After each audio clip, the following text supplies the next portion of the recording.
In our first quarter, I would interact with the founder of Ashesi University, who is also the president, on the journey so far and why these 4 themes are critical for where the future of the nation is going.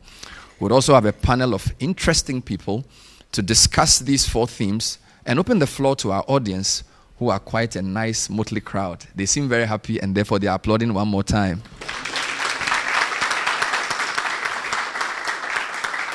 If you're watching us online, contribute to the conversation on the chat beneath. We're happy to hear from you as well. So we start off with a quick conversation with the founder and president of Ashesi University, Patrick Awuah, whose life epitomizes some of the values we'll be discussing today. Let's receive Patrick with a round of applause. Good night. Welcome. Thank you very much. Which is odd because I'm on your campus and I'm welcoming you to the set. How does that work? Well, welcome to our campus. Thank you. It's great to have you here. The place has changed. 10 years ago, this building wasn't here.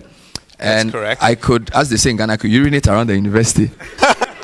It will take me a lot more water to do this. Just talk to me a bit about what's happening here briefly, how the place is looking. Well, we're very busy. We're very, very busy. 2 years ago, we turned 20 years old, and we announced a new strategic plan for the university. And we've been executing that plan very, very intensely. If you come back 2-3 years from now, you will find that this campus has grown a lot more. Our floor space is going to double from what it was 2 years ago to what it's going to be 3 years from now. Wow. So just to give you a sense of the growth. And in that plan, we sort of organized our thoughts around the answer to a simple question. What do we think the world is going to look like 30 years from now? What do we think Africa and Ghana are going to look like 30 years from now? And what do we need to be doing today to be useful and relevant to that world?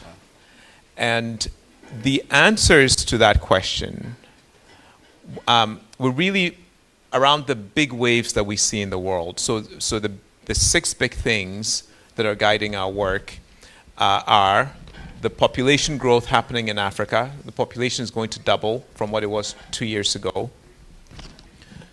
Climate change, the need to strengthen health systems on the continent, especially as we're growing. The 4th industrial revolution, technologies, AI, synthetic biology, additive manufacturing. The Continental Free Trade Agreement, which promises to create a major market in the world on the African continent. And finally, the need for Africa to become the next manufacturing center in the world. So these 6 things have shaped our thinking of what we're going to do for Ashesi's 3rd decade. And it's a long list of things that we're doing, but they're all organized around these 6 things. And we've been very, very busy executing on those. Wonderful. So I noticed the 6 things, and I'll feed off of them in the panel. But I also see growth in other areas. So physically, I see growth. Right. But also people-wise. Right. I see more people. Your numbers 10 years ago, nowhere near what they are today. How have you grown numerically? Correct. So the student population is now 1,500. By 2032, it'll be closer to 3,000. We just got accreditation for a number of programs. We've done master's programs now in engineering, in artificial intelligence, and intelligent computing systems, an MBA. And then on the undergrad, we're doing more engineering, but importantly, we're doing majors in economics, law, and public policy. And so we're now engaged in educating people who are going to be engaged in the policy space in our country. Now, as you can imagine, and all of these have been recently accredited, there's just one more program that is going through accreditation in bioengineering for health. But we're hiring new faculty, we're hiring new staff members, there's a lot of construction going on campus.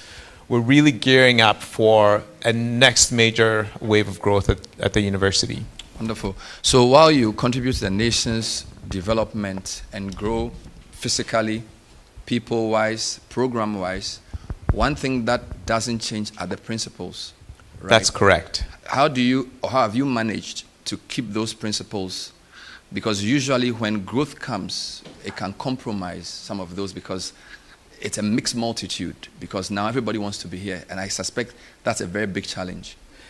It is. And for us, the way to make sure we're still clear about what we're about, even as we're growing, is we center all our work on really two things. The first one is our purpose. What is our vision? And our purpose ultimately is that we see an African continent whose leaders are making decisions in the best interests of their citizens. And we see an African continent where innovation is driving growth. That's our purpose. We want to see Africa transformed. We want to see Africa flourishing. And that guides everything that we do. The second thing is to be very student-centered, okay? So whatever we do, we want to do in the best interests of this next generation of leaders that we're producing for the world, for the continent. And even when, the faculty are doing research, involve students in that research. When we're teaching in a classroom, we don't see ourselves as just people who are pouring knowledge into young people's minds, but people who are igniting imagination, teaching how to analyze, guiding people on a learning journey that they begin here or continue here, but which we hope will continue even after they've left. So I think those two things really keep Ashesi what it is. And then, our core values, actually, you mentioned at the beginning of this program around scholarship, leadership, and citizenship, and making sure that we're using that to guide our work and our behaviors and the decisions that we make here. Wonderful. I guess my last question, because as I indicated, I would have a sit down with Patrick later on for a more deep conversation.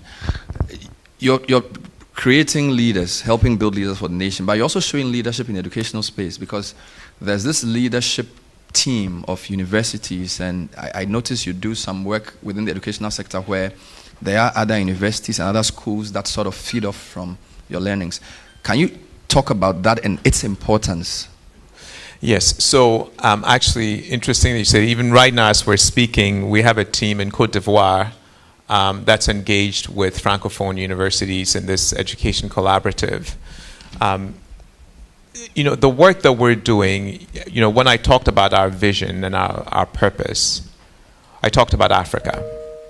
And we take that seriously. Our mission is about an entire people.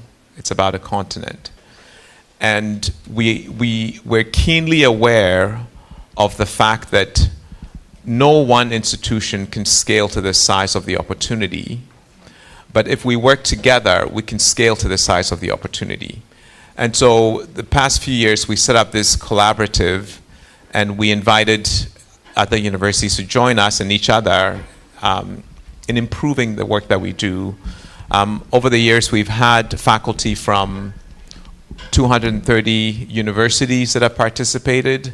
And interestingly, another 250 or so from non-university institutions, so high schools, vocational schools, accreditation boards, etc. And I think that that's all very important, that we are engaging the talents and the energies of others. We're learning from them, they're learning from us, and I am very optimistic that over the next decade or so, we're going to see a big difference in the higher education landscape on the continent, but also even in earlier stages in secondary education, for example. I think this is just a round of applause. This is the Ashesi City Dialogue coming to you live from the Hive here at Brekusu campus. My name is Bernard Avle, having a quick chat with Patrick Awuah, who's been laying out some very important things. The growth we see physically, the growth in programs and people, the importance of students and the Africa-wide focus, and also showing leadership using the education collaborative. We'll take a short break where we would give you an example of one of the programs that Ashesi has been talking about. After that, I will be bringing up 4 very interesting people with different leadership perspectives to look at the areas of scholarship, citizenship, leadership, and of course, nation building. Later on, we'll open the floor for those of you watching and those of you here as well. Tell us what you think about how we can make a difference in building our country and our continent. This is the Ashesi City Dialogue. A round of applause.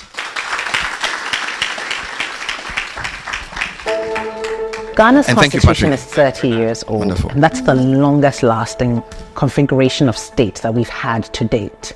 And my generation of academics are the first to teach the constitution they actually studied. Every other generation of academics has taught a constitution that's different from what they studied, has seen a coup government, has lived under military rule. There's less of an understanding of what the opposite of a constitutional state is, and therefore we must now intentionally teach our lawyers to protect it, to think through it, to look into the future, away from simply trying to get away from being a military state, to actually having a state that delivers the social goods that make a democracy worth it. So our training going forward cannot be the same as the training that has got us to this point. In designing the program, we started from 10 years after we have been graduating alums. What do we want to see? We're looking to see ethical public leadership. We're looking to see effective and efficient policy implementation. We're looking to see justice systems that run fairly and well. Now, one of the things that Ashesi does very well is leadership and ethical training.